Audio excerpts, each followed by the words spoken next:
Film ഗാരേജിലേക്ക് ഇവർക്കും സ്വാഗതം. ഇന്ന് സെപ്റ്റംബർ 12-ാം തീയതി തിയേറ്ററുകളിലേക്ക് എത്തി ഏറ്റവും പുതിയ മലയാളം ബിഗ് ബഡ്ജറ്റ് സിനിമയാണ് ടൊവിനോ നായകനെത്തിയ അജയന്റെ രണ്ടാം മോഷണം. ടൊവിനോ 3 വ്യത്യസ്ത വേഷങ്ങളിലെത്തിയ 3 വ്യത്യസ്ത കാലഘട്ടങ്ങളുടെ കഥ പറയുന്ന ജിതിൻ ലാൽ സംവിധാനം ചെയ്ത ലെസ്റ്റിൻ സ്റ്റീഫൻ നിർമ്മിച്ച മലയാളത്തിൽ നിന്നും അന്യഭാഷയിൽ നിന്നും വൻ താരനിര ഭാഗമായ ARMന്റെ ആദ്യ ഷോയുടെ ആദ്യ പകുതി അഭിപ്രായങ്ങൾ ഇപ്പോഴത്തെ പുറത്തു വന്നിരിക്കുകയാണ്. അത് പ്രകാരം കൂടുതൽ പ്രേക്ഷകർ പ്രതീക്ഷിച്ച പോലെ തന്നെ പോസിറ്റീവ് അഭിപ്രായങ്ങൾ തന്നെയാണ് ആദ്യ പകുതി നേടിയെടുത്തിരിക്കുന്നത്. ഒരു മിസ്റ്ററി ആക്ഷൻ ത്രില്ലർ വിഭാഗത്തിൽപ്പെടുന്ന സിനിമയായിട്ട് തിയേറ്ററുകളിലേക്ക് എത്തിയ ARMന്റെ ആദ്യ പകുതി ഒരല്പം ദൈർഘ്യമേറിയതാണെങ്കിൽ പോലും മികച്ചൊരു ആദ്യ പകുതി, അതോടൊപ്പം തന്നെ വിഷ്വൽ ക്വാളിറ്റി മികവെല്ലാം തന്നെ മികച്ചു നിൽക്കുന്ന, BGM എല്ലാം തന്നെ മികച്ചു നിൽക്കുന്ന ഒരു ആദ്യ പകുതി കൂടിയായിട്ട് ടൊവിനോ സിനിമയുടെ ആദ്യ പകുതി മാറിക്കഴിഞ്ഞിരിക്കുകയാണ്.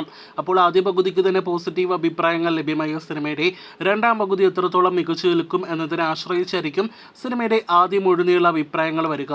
ഇതിനിടയിൽ ഇന്ന് അതിരാവിലെ 6:30 കൊച്ചി വിനിത തിയേറ്ററിൽ മാധ്യമങ്ങൾക്ക് വേണ്ടി പ്രൈവറ്റ് പ്രീമിയർ ഷോ ഉണ്ടായിരുന്നു എന്ന റിപ്പോർട്ടുകളുണ്ട്. അതിൽ നിന്ന് സിനിമ പോസിറ്റീവ് അഭിപ്രായങ്ങൾ നേടിയെടുത്തിട്ടുണ്ട്.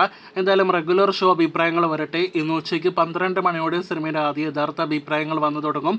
കാത്തിരിക്കൂ ARMന്റെ കൃത്യമായ റിപ്പോർട്ടുകൾ കേട്ട്. ടൊവിനോയുടെ 50-ാമത്തെ സിനിമ, ടൊവിനോയുടെ കരിയറിലെ തന്നെ ഏറ്റവും വലിയ സിനിമയായിട്ടാണല്ലോ ARM എന്ന തിയേറ്ററുകളിലേക്ക് എത്തിയിരിക്കുന്നത്. ചിത്രത്തിൽ ശബ്ദ സാന്നിധ്യമായിട്ട് കോസ്മിക് ക്രിയേറ്ററിന് ശബ്ദമായിട്ട് ലാലേട്ടനും ഷിയാൻ വിക്രമും ഒപ്പം ശിവരാജ് കുമാർ കൂടി എത്തുന്നുണ്ട്. മലയാളം, തമിഴ്, കന്നഡ തുടങ്ങിയ ഭാഷാ പതിപ്പുകൾക്ക് വേണ്ടിയാണ് ശബ്ദ സാന്നിധ്യമായിട്ട് ഇവർ 3 പേരും എത്തിയിരിക്കുന്നത്. എന്തായാലും ARM എന്ന സിനിമയുടെ മുഴുനീള അഭിപ്രായങ്ങൾക്കായിട്ട് കാത്തിരിക്കാം.